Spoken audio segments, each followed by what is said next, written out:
Hey YouTube. Hey YouTube. So today I'm going to be doing a video on how to replace the trimmer line on your weed eater or trimmer.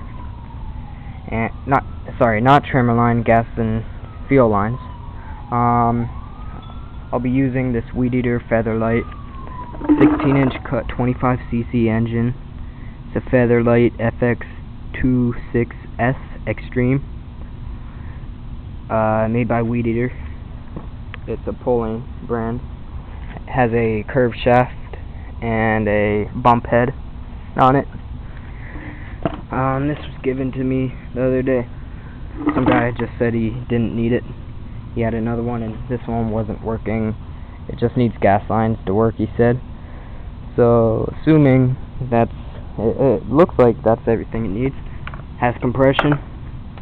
You can tell by picking it up by the pull rope, and it doesn't go down too easy.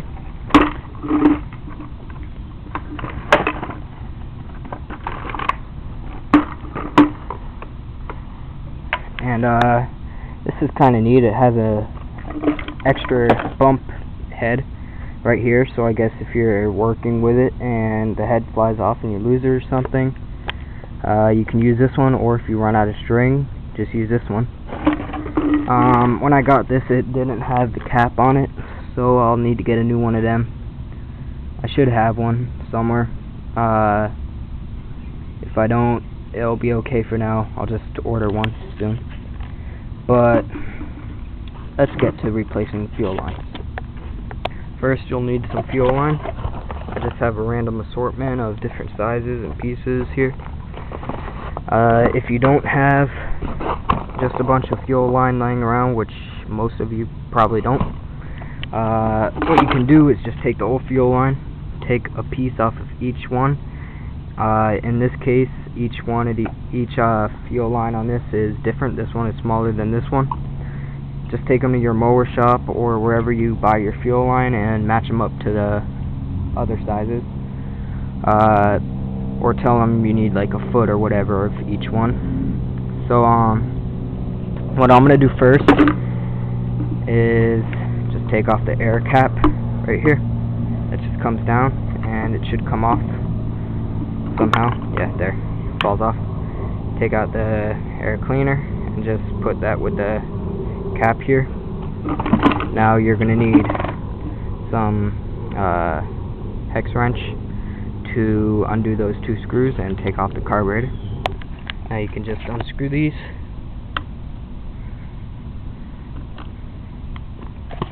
Now you can just take the cover off and your carburetor should come off the base here, which this one's not.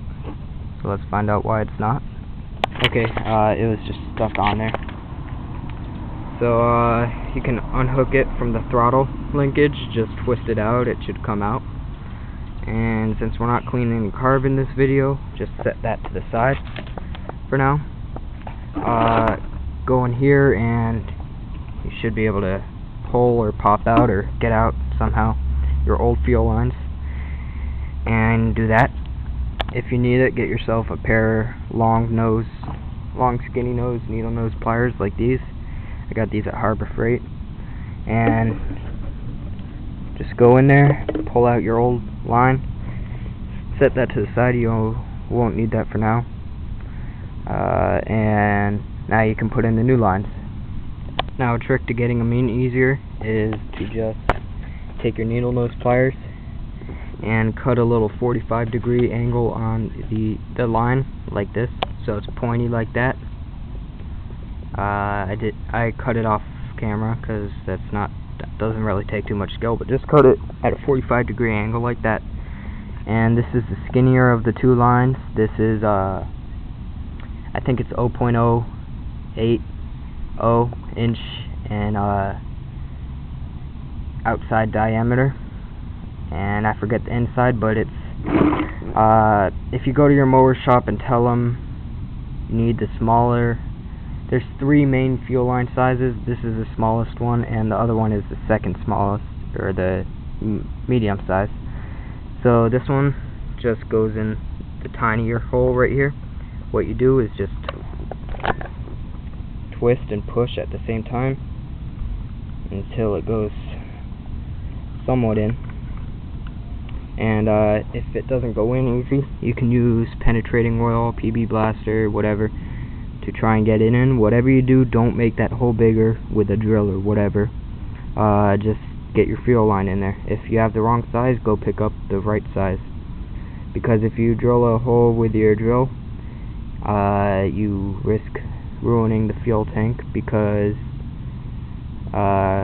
then it'll start leaking gas and everything, and I've had that done by one of my customers, and they needed a new tank.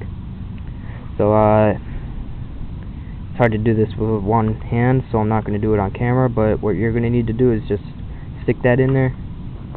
When it gets a little bit in, take your needle nose, go in there, grab it, and pull it out. Like so. And now you only need about this much line to connect to the carburetor. Right now I only have this long of a piece of this size line, so what I'm going to do is just it should be a little bit longer than this. What you're going to need to do right now is cut the end of this line just to make it straight. Okay, after you cut it straight here, what you're going to need to do is take the old fuel filter off your old line. Make sure it's still good. Just look all around it. Make sure there's no broken spots or rust stains. And what you can do is blow through this end and just make sure everything comes out.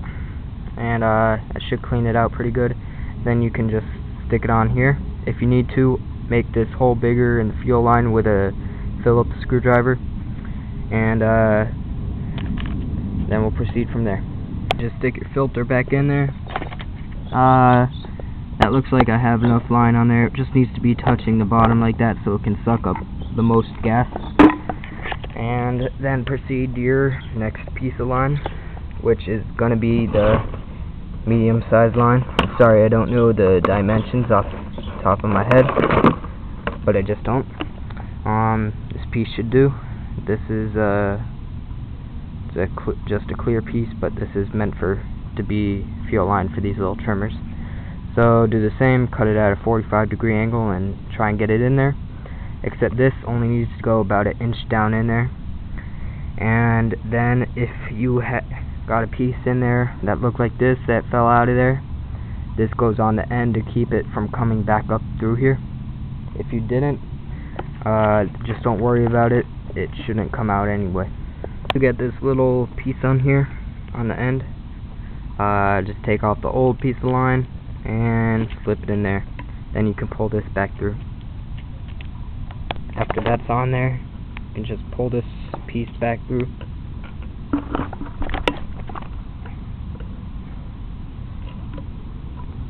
And now we're ready to put our carburetor back on and hook it back up. What you're going to need to do is just take off the old pieces of line. Remember, at least on this one, the big piece of line goes on the top, small on the bottom. So make sure you hook them up the right way. If your primer bulb is cracked, it would be good to replace it at this time. Or if it looks like it's going to crack soon, it would be wise just to do it now. This one looks like it should be good for a little longer, at least. I do have another one in here that I can replace it with if I need to. These are like $3. You can buy them in bulk. I get them in bulk for $2 each. They're 10 for $20. If someone needs some, just email me, or if you want to know where to get them. And this should be the right size, so whenever this one breaks, I'll just replace it real quick with this. It doesn't need it right now though, so I'll just hook up the carb again. Okay, after your carb is hooked up, make sure the throttle's hooked up, the lines are hooked up right, and it sounds like it's priming.